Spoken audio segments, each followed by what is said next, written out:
নমস্কার, শিশির বিন্দু মিষ্টি হেসেল সকলকে স্বাগত জানাচ্ছে।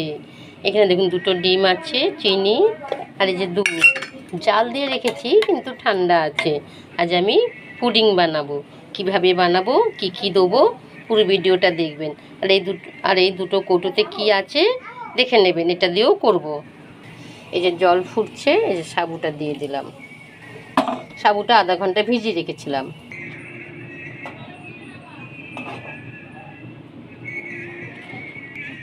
এটা হয়ে গেছে, ছেঁকে নেবো।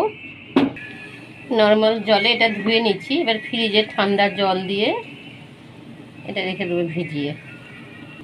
কড়াইতে সামান্য একটু জল দিয়েছি, চিনিটা দিয়ে দেবো। চিনিটা তাপটা কমিয়ে এটা তৈরি হোক। চিনিটা দিয়ে দিলাম।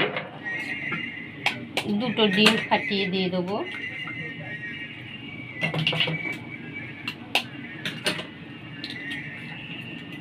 দিয়ে খুব ভালো করে নাড়বো।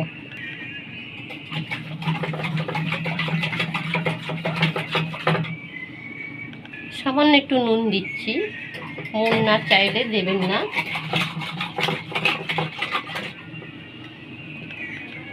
এখানে ছাতু,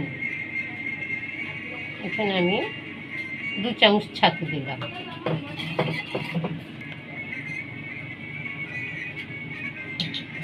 সামান্য একটু দিয়ে দেবো।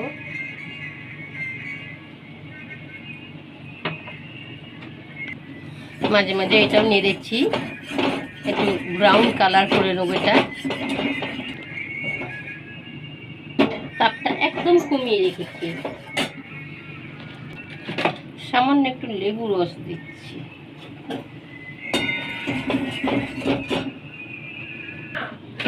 চিনির কালার এসে গেছে, অফ করে দিচ্ছি। বেশি করলে আবার তিতো হয়ে যাবে।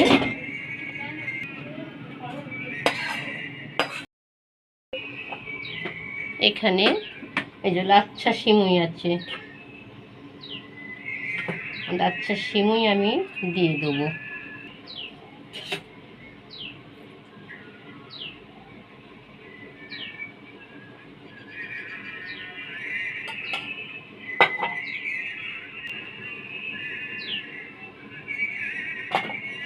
এই যে সাবু জল ঝরিয়ে নিয়েছি,